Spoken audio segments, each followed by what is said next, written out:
요즘 다음 세대들은 아예 꿈이 무엇인지 물어보지도 말라고 얘기를 합니다. 꿈을 물어보면은 꼰대다. 꿈을 물어보면 꼰대다. 그렇게 얘기를 하더라고요. 그냥 우리가 사는 거지. 그냥 열심히 사는 거지. 무슨 꿈을 물어보느냐. 또는 그렇게 우리에게 꿈꾸기를 강요하지 말라. 그런 식으로 이야기를 한다고 합니다.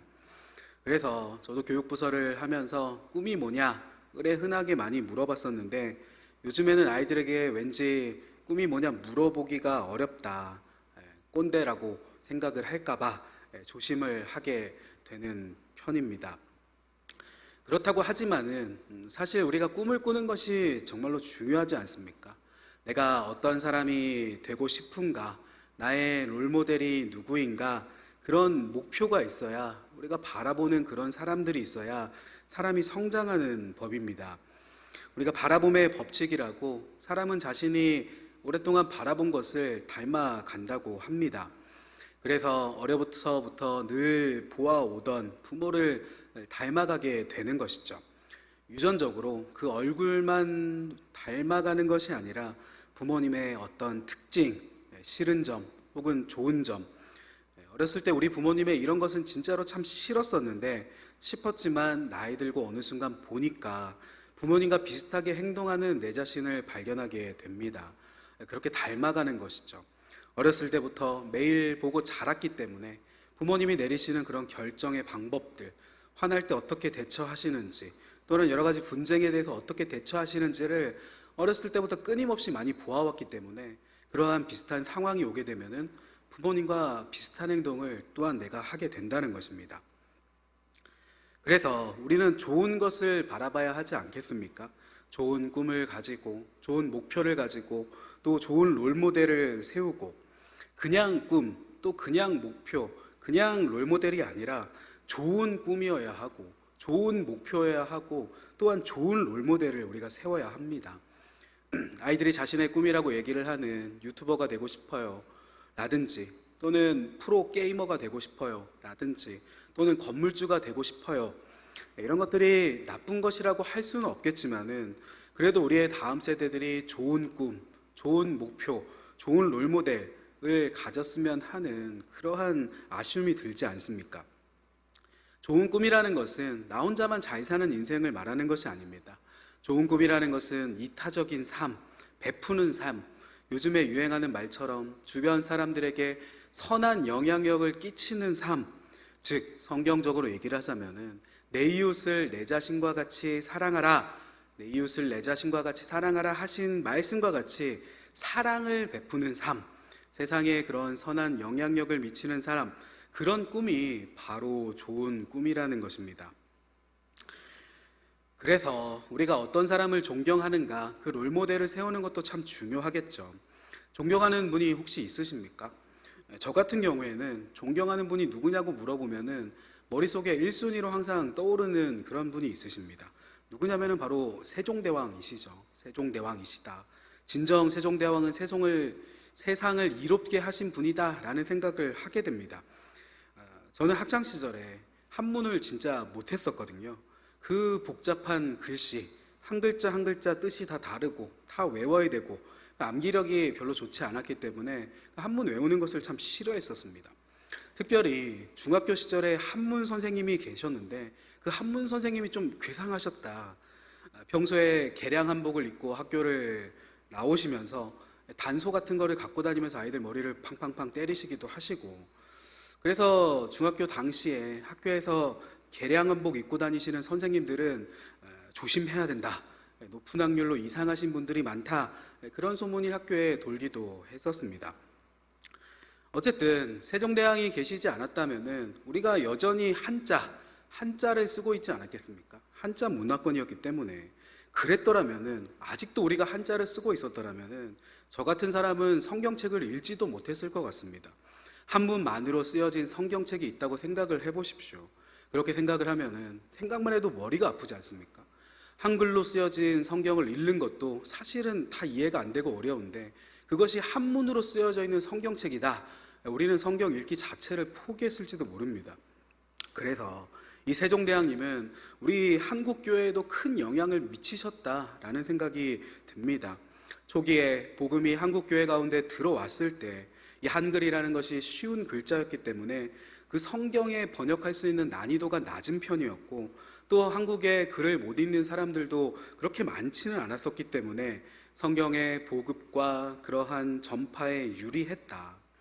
그래서 초기 한국교회 부흥에는 세종대왕의 공이 있었다, 개인적으로는 그렇게 생각을 하기도 합니다. 또는 존경하는 롤모델이 있는가, 최근에 존경하게 된 분이 또 한 분 있기도 합니다. 누구냐면은 윌리스 캐리어라는 분이십니다. 윌리스 캐리어 누구이신지 혹시 들어보셨습니까? 이분은 진짜 하늘이 내리신 그런 역사적인 인물이 아닐까라는 생각을 해보게 됩니다. 이 윌리스 캐리어가 누구시냐면은 바로 에어컨을 만드신 분이시거든요. 에어컨을 만드신 분이 여름이 되면 얼마나 참 존경스러운 마음이 막 샘솟듯 일어나는지, 그분 덕에 우리가 이렇게 시원하게 예배를 드릴 수 있는 것이 아니겠습니까? 그것이 참 얼마나 감사한 일인가. 단순히 시원하다는 것뿐만이 아니라 병원 같은 곳에서 약품을 보관하는 것, 약품을 운송하는 것, 또는 물류 관련해서 식품을 신선하게 보관하거나 운반하는 일들 같은 것, 또한 창문을 만들기 어려운 고층 빌딩이나 비행기 같은 곳, 그런 곳에서도 이 에어컨이 굉장히 중요하게 활용이 되고 있죠. 그래서 윌리스 캐리어 이분의 이름을 딴 에어컨 이름도 있죠. 이분은 참 우리 모든 이의 삶을 한 단계 업그레이드한 그런 평가를 실제로 받기도 하는 숨은 위인이 아닌가라는 생각을 해보기도 하는 것입니다. 그래서 세종대왕이든지 윌리스 캐리어든지 자신을 위해서만 산 것이 아니라 세상을 이롭게 만들었던 사람들, 그렇게 세상에 좋은 영향을 끼친 사람들을 우리가 롤모델로 가지는 것이 왜 중요하지 않겠습니까? 바라봄의 법칙이라고, 바라보는 사람을 닮게 된다. 그렇게 좋은 롤모델을 세우고 우리가 그것을 계속 바라보다 보면은 우리 역시 그렇게 변해가지 않을까. 이타적인 사람, 세상을 이롭게 할 방법이 무엇이 있을까를 우리가 고민하게 되지 않겠냐는 것입니다. 그래서 세상을 이롭게 한 분이다, 이분을 또한 빼놓을 수가 없는 분이 한 분 또 있으시죠. 그분이 누구시냐면 바로 우리의 구세주, 진정한 온 인류의 히어로가 되시는 바로 예수 그리스도, 그분이 진정한 우리의 롤모델이 되시지 않으시겠습니까? 예수님, 이분이야말로 진정 자신의 한 몸을 희생해서 온 인류를 구원하신 분이시지 않습니까? 그렇게 온 인류를 구원하시면서 진정 우리를 이롭게 하신 분이 아닌가. 그래서 교회를 다니고 있는 우리 그리스도인들의 좋은 꿈이다, 또 좋은 목표다, 우리가 평생 다다라야 할 지점이며 이루어야 할 최종적인 모습이 있다면은 바로 그것이 예수님의 모습이라는 것입니다. 우리가 예수님을 바라보면서 예수님이야말로 우리의 롤모델로 삼아야 되는 그런 분이 아니신가. 예수 그리스도의 제자가 된다는 것, 우리는 그분의 제자라고 얘기를 하지 않습니까? 제자가 된다는 것은 스승의 그 길을 따라가는 것입니다. 스승을 닮아가는 것이 바로 제자의 모습이죠. 그래서 예수님을 스승 삼는 기독교는 예수님을 롤모델로 따르는 종교이다. 그것이 바로 우리가 믿는 기독교라는 것입니다. 우리 기독교는 예수님을 롤모델로 삼고 그 롤모델을 따라가는 종교이다. 예수님을 닮는다는 것이 어떤 것입니까? 예수님을 닮는다는 것이 당연히 그 겉모습을 닮는다는 얘기가 아니겠죠. 성탄절 같은 때 교회에서 성극을 하게 되면은 예수님이 등장하는 장면에 예수님의 역할을 맡으시는 분들이 있으십니다. 보통 교회 안에서 덩치가 있는 저 같은 사람들은 예수님의 역할을 맡지 못하고 교회 안에서 좀 헬쓱하신 분들, 또 얼굴이 좀 거무신 분들, 이런 분들이 주로 예수님을 교회에서 맡으시더라고요. 예수님의 외모가 어떻습니까? 우리가 많이 봐와온 바로는 수염이 이렇게 기시고 또 그 머리가 곱슬머리로 장발이시면서 또 흰옷을 입으셨는데 그냥 흰옷을 입으신 것이 아니라 붉은 천, 그 포인트가 있으신 흰옷을 입고 계시죠. 어깨부터 허리까지 붉은 천을 둘러야 예수님의 복장이 아닌가, 우리가 그렇게 예수님을 잘 알고 있습니다. 이 붉은 천이 뭘까? 인터넷을 찾아보았더니 이 붉은 천을 두르는 옷이 실제 복장은 아니라고 합니다. 예술가들이 예수님의 모습을 상상하며 그릴 때 상징적인 의미로 예수님의 복장을 그렇게 그린 것이다 라는 글을 읽은 적이 있습니다. 예수 그리스도의 그 붉은 피 흘림, 구원, 그런 것들을 상징하기 위해서 붉은 천을 두르고 계신 예수님, 그런 식으로 미술 작품을 그렸다고 하더라고요. 그것이 맞는 얘기인지 아닌지는 모르겠지만은 어쨌든 예수님을 담는다는 것은 당연히 그 외모를 담는다는 것이 아닙니다. 머리를 장발로 했다고, 수염을 길렀다고 예수님을 닮았다고 할 수가 없죠. 흰옷을 입고 붉은 띠를 두른다고 예수님을 닮은 것이 아닙니다. 마찬가지로 우리 그리스도인들은 우리의 외양이 아닌 겉으로 드러나는 모습이 아니라 예수님의 그 마음, 우리의 마음이 주님을 닮아야 한다는 것입니다. 주일에 교회에 오면서 성경책을 옆에 손에 끼고 교회 예배드리러 나온다, 교회에 등록되어 있다, 겉으로 드러나는 그 교인의 모습, 겉으로 드러나는 것만으로는 부족하다는 것이죠. 우리의 마음이 예수님을 닮아야 하고, 우리의 목표가 예수님을 닮아야 하며, 우리의 삶이 예수님을 닮아야 하는 것입니다. 그래서 그 사람을 보면은, 그 집사님을 보면, 그 권사님을 보면 예수님을 보는 것 같다, 그분을 보면 예수님 보는 것 같다, 그러한 말을 듣는 것이 우리의 최종 목표가 되어야 한다는 것입니다. 오늘 본문을 보십시오. 예수님의 제자 빌립, 그 빌립이 예수님께 그런 요청을 하죠. 주여, 아버지를 우리에게 보여주십시오 라고 빌립이 얘기를 합니다. 예수님, 아버지를 우리에게 보여주십시오. 이 아버지는 하나님 아버지를 얘기하죠. 하나님을 우리에게 보여주십시오, 빌립이 요청을 합니다. 그때 예수님께서 뭐라고 대답을 하시냐면은 9절 말씀, 우리가 이 9절 말씀을 같이 한번 다시 읽어보시겠습니다. 오늘 본문의 9절 말씀입니다. 시작.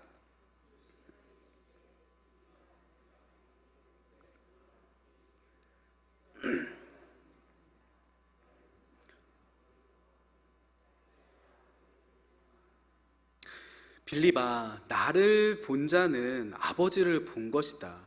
그런데 나와 이렇게 오랫동안 네가 함께 해왔는데 어째서 아버지를 보이라고 하느냐? 나를 본 것이 아버지를 본 것이다. 이 말이 참 멋지다는 생각이 들었습니다.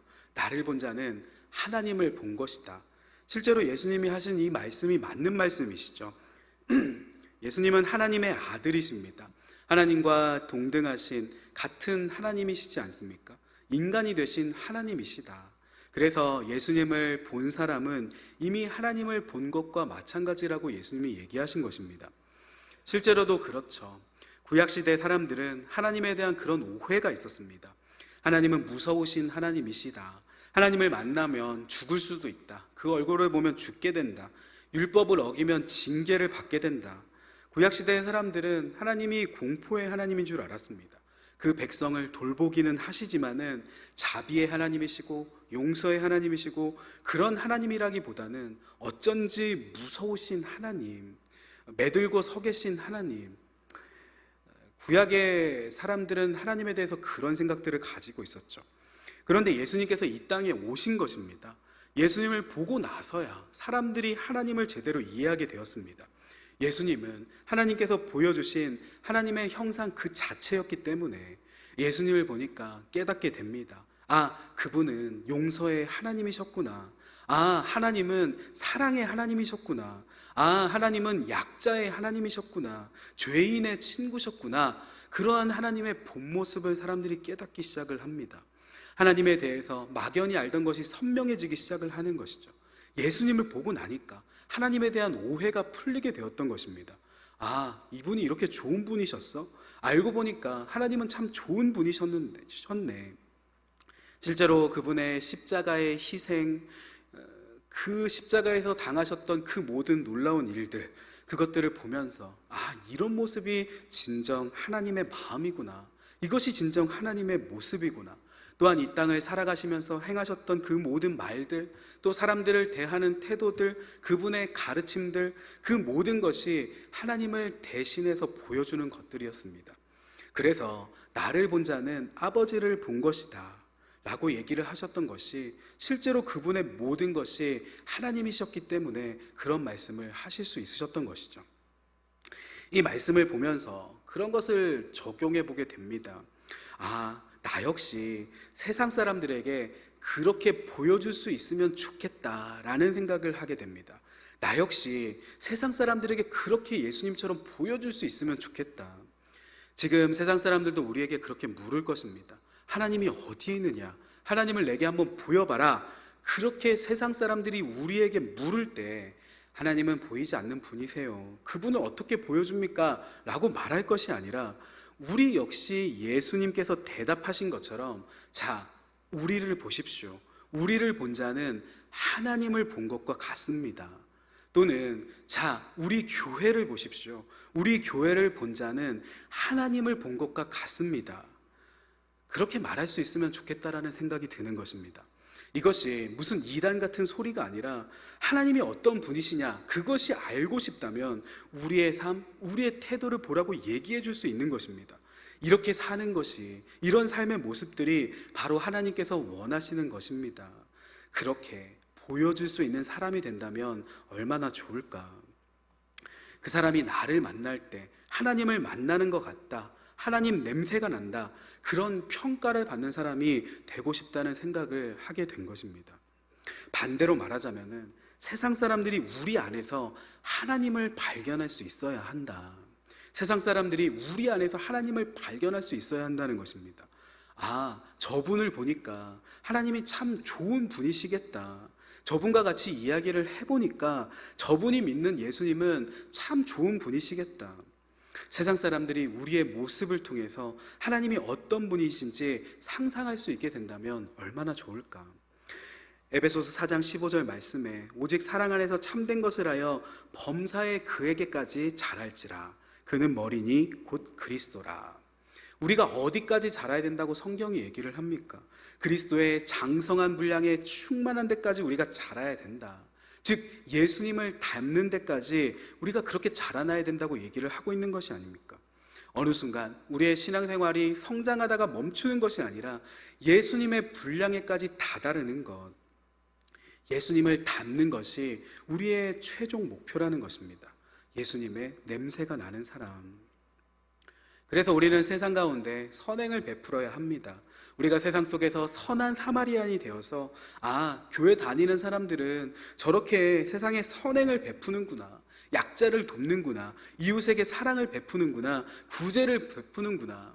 저들의 모임에 가봤더니 그렇게 서로 존중하고 친절하고 배려심 있고 좋은 사람들이 모이는 곳이더라. 그리스도인들은 참 밝은 사람이더라. 그들 안에 무엇이 있는가 보았더니 사랑과 희락과 화평과 오래 참음과 자비와 양성과 충성과 온유와 절제가 그들의 마음 가운데 있더라. 참 인격적으로 성숙한 사람들이 바로 그리스도인들이더라. 저들이 우리 안에서 그러한 하나님의 성품을 발견해야 합니다. 우리의 삶을 통해, 우리의 태도를 통해, 혹은 우리의 표정을 통해, 우리의 선행을 통해 예수 그리스도를 보여줄 수 있는 삶, 이것이 바로 예수님을 닮은 모습이 아니겠습니까? 우리 역시 하나님의 형상입니다. 우리의 모든 전 인격을 통해서 하나님이 어떤 분이신지를 보여줄 수 있는 그런 사람이 되어야 하지 않겠습니까? 그래서 당신을 만났더니 하나님을 본 것 같이 느껴져요. 이것이 우리의 꿈과 비전이 되어야 한다는 것입니다. 제가 최근에 그런 이야기를 들었습니다. 어떤 목자에 대한 이야기이신데 그 목원이 하는 얘기를 제가 들은 적이 있습니다. 아, 우리 목자는 참 다르세요 라고 얘기를 하시더라고요. 아, 우리 목자는 참 다르시다. 어떻게 저렇게 희생하실까? 또 잘 섬기실까? 내가 참 놀랐다. 항상 나를 잘 챙겨주시고 좋은 것 갖다 주시고 확실히 세상에서 봤던 사람들과 다르더라. 다른 사람들과 다르더라. 제가 그분이 하는 얘기를 들으면서 그렇구나, 이것이 바로 하나님을 보여주는 삶이구나 라는 것을 생각하게 되었습니다. 저분은, 그 말씀해 주신 그분은 그 목자의 모습을 보면서 하나님이 이런 분이시구나, 그분이 상상하고 깨닫게 되지 않았겠습니까?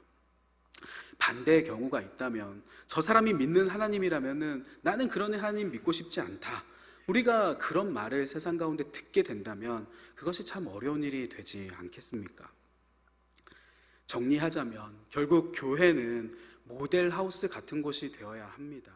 천국이 어떤 곳인가? 야, 천국이 어떤 곳인가? 천국에 가봐야 좋은지 알지 라고 말하는 사람들이 있다면 그런 세상 사람들에게 그렇다면 모델하우스에 한번 오셔서 둘러보시기를 바랍니다. 그렇게 교회는 천국의 모델하우스가 될 수 있어야 하지 않을까? 세상 사람들은 하나님에 대한 오해가 있습니다. 마치 구약시대 사람들과 비슷하죠. 하나님은 무서운 분이 아니신가? 혹은 하나님은 인간에게 무관심한 분이 아니신가? 하나님은 자기 하고 싶은 대로 하는 그런 천방지축이 아니신가? 그러한 오해들을 가지고 있었는데 교회라는 모델하우스, 그 교회에 와봤더니 아닌 것입니다. 교회 모임에 와봤더니 천국이 있다면은 이러한 교회 모임과 같이 좋은 곳이겠다. 세상 가운데 보여줄 수 있는 천국의 모델하우스 같은 교회, 그것이 바로 우리가 꿈꾸어야 할 교회의 모습인 것입니다. 결론의 말씀을 드리겠습니다. 우리가 롤모델이라고 아까 말씀을 드렸죠. 롤모델을 우리가 가져야 된다. 또한 바라봄의 법칙이라고 말씀을 드렸습니다. 우리가 좋은 롤모델을 세우고 예수 그리스도라는 롤모델을 계속 바라보다 보면은 언젠가 그렇게 우리가 닮아가지 않겠습니까? 우리가 완전히 닮지는 못한다 하더라도 계속해서 바라본다면 그 비슷한 모습을 흉내라도 낼 수 있지 않겠습니까? 그래서 우리는 주님을 바라보는 것들을 멈추지 말아야 됩니다. 계속해서 주님을 바라봐야 하는 것이죠. 우리가 부르는 찬양 중에 그 찬양같이 하나님의 꿈이 나의 비전이 되고 예수님의 성품이 나의 성품이 되고 성령님의 권능이 나의 능력이 되길 원하고 바라고 기도합니다.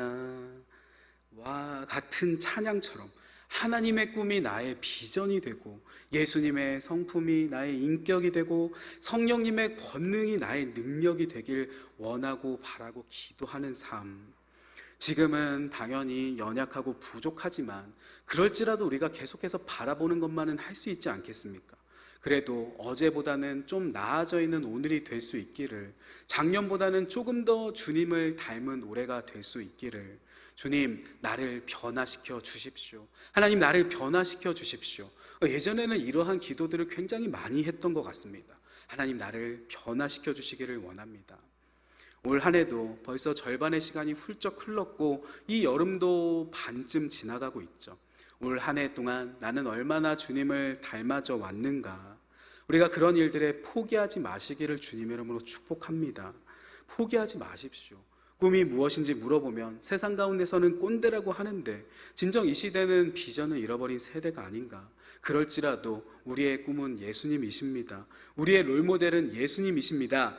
그렇게 한평생 조금씩이라도 매일매일 한 발 한 발 혹은 반발이라도 계속해서 주님을 바라보시고 닮아가시는 오늘 이 밤에 성도님들이 되시길 주님 이름으로 축복합니다.